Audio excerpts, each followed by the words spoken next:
Welcome. We're back here for some more Exodus Wrestling Redux action. If I sound a little different, that's because I finally got a microphone. It's just a little collar mic. It's nothing too fancy, but it's something to start with, something I can wear right on my shirt. Hopefully it sounds a little bit better than, say, my webcam mic, which is what you've been hearing me on this whole time, which maybe it might have been a waste of money for me to buy this if it's any worse, but oh well. You know, at the very least, I don't have to carry my webcam around with me. So, this is our go-home show. I finally figured it out. This is our final show before the Dynamic Duo Grand Prix. It's an episode of Pride and Glory Honor Wrestling. I realized that the Trios Championships had not been crowned yet. I probably could have saved that for the event, but oh well. You know, there's going to be plenty of championship matches over 2 nights. I'm really not too worried about it. So, that's what we're going to do.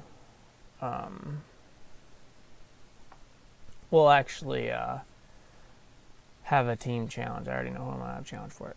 So, we got our show going on here. We got, opening up the show, we have Evil Intent, and they cut a backstage promo basically saying they're taking the night off.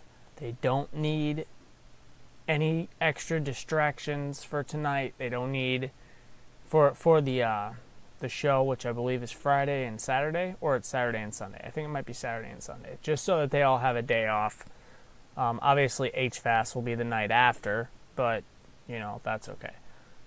So, they say they're taking the night off, gets 61, gets the crowd hotter right out of the bat. That's what we want. And about to have decent wrestling, but not much heat. Ultra Dragon defeated Hirobumi Takamoto. So, Hirobumi, this is, I think, the best match that he's had outside of tag team action. But Ultra Dragon basically just got moved over from HFAS, where Ultra Dragon just bulked up. He bulked up to middleweights, so he can fight at whatever weight class that he desires here in Exodus now. So if he wants to face the heavyweights, he can face the heavyweights. If he doesn't have to. But basically, he's a guy who he's well-rounded enough. You guys still don't know who he is, but that's okay. He's well-rounded enough to where he can definitely do it. So, he gets the pinfall here today over the much, much bigger man, but he's much more muscular. He's got 76, I believe, in star quality now. So, I got a 66, not bad.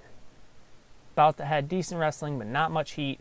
The Rebel Alliance defeated the Darkness Brigade in 2 teams that arguably could be in the Dynamic Duo Grand Prix within the next couple of years. They didn't quite make the cut this year. I tried to make sure that both my tag team champions got in. Now, Darkness Brigade just lost the titles to Evil Intent, literally like last week or, you know, a couple weeks ago. So, this gets a 72, real good matchup, but Ian, so really it was pretty even. Rockyman was kind of the weak link, but that's kind of to be expected. That gets a 72. Sorry, I'm drinking some Baja Blast here. It's out in bottles and cans again, guys. So, they got a 72. That's real good.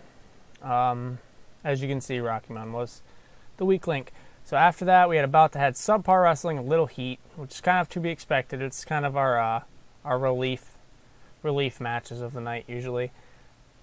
Ragnar the Viking defeated Toyokuni Hardcore, which he's got to be coming up on his last appearance. I think he got signed for like 10 appearances or something, because I have not signed him to a contract.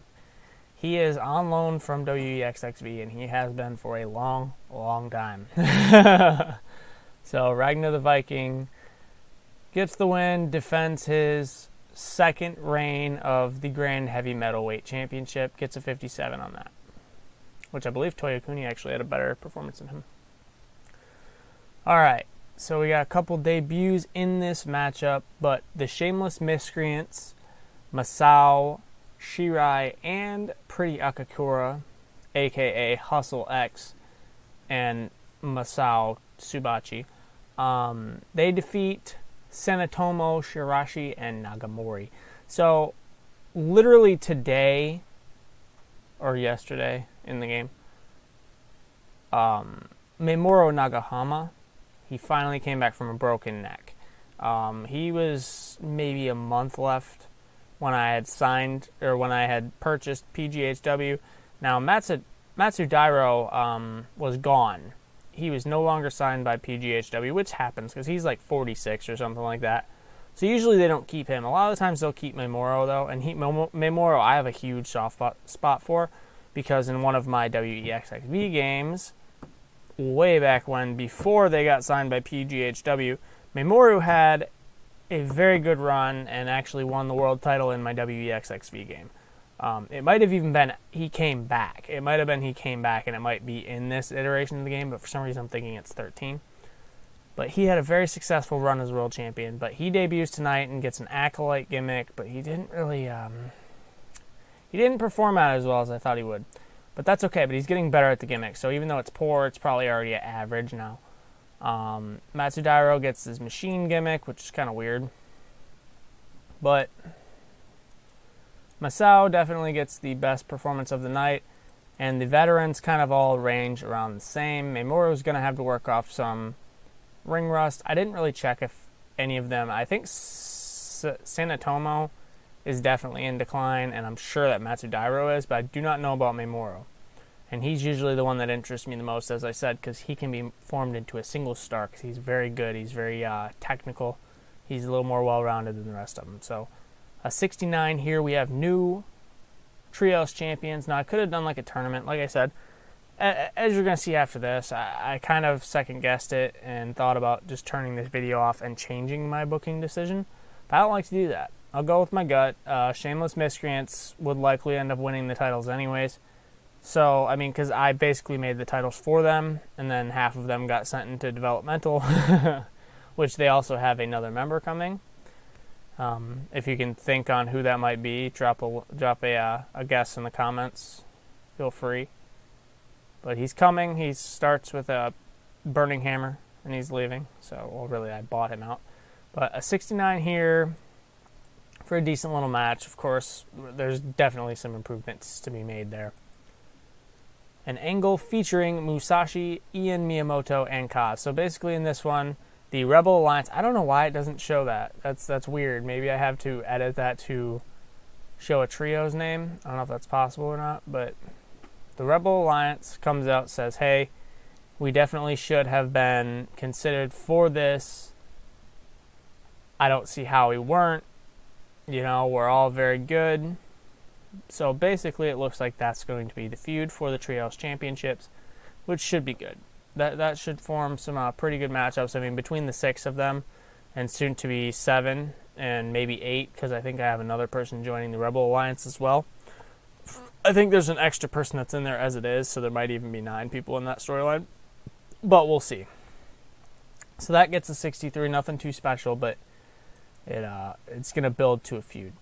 Ooh, good chemistry. I always love to see good chemistry, especially with people that aren't that good. So Giant Cockglove puts on a 12-minute, 30-second war with former Glory Crown champion Tetsunori Yasuda, one of the younger guys on the Pride roster. It was an exceptional match, too. Look at that. Giant Cockglove having an exceptional match. Who'd have ever guessed? So that gets a 78, which is very good, especially for Cockglove by himself. Usually when he's in a tag team, he'll perform a little better, of course. You know, he doesn't have to be as limited with 12 minutes.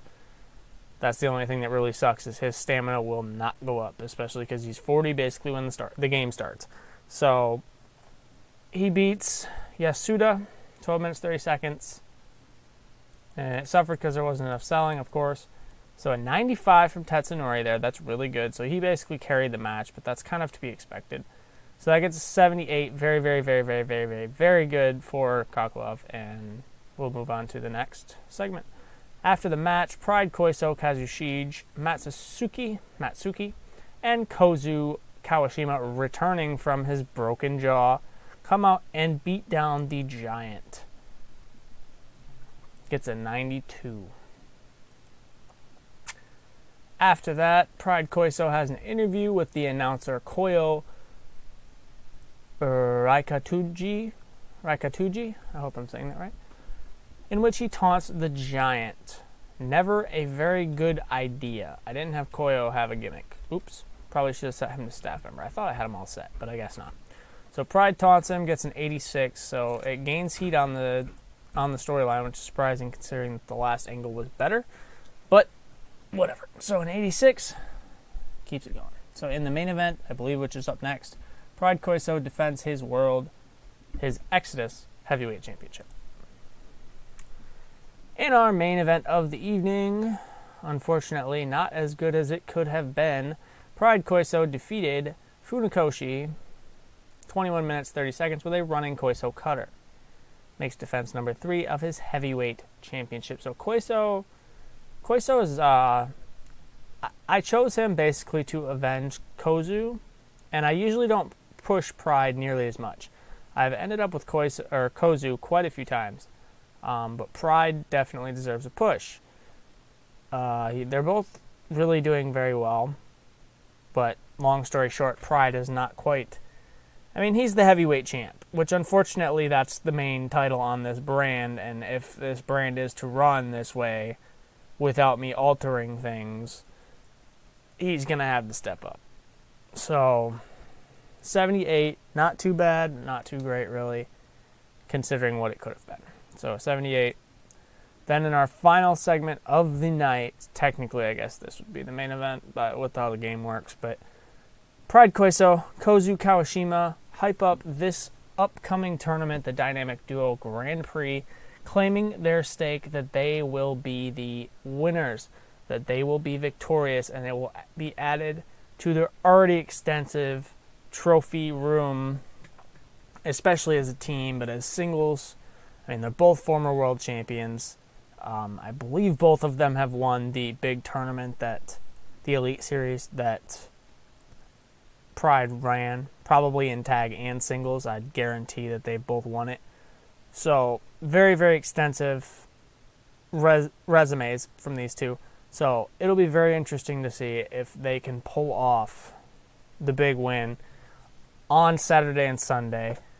They're definitely one of the favorite teams. There's so much. I don't even know what I'm going to do with the tournament yet.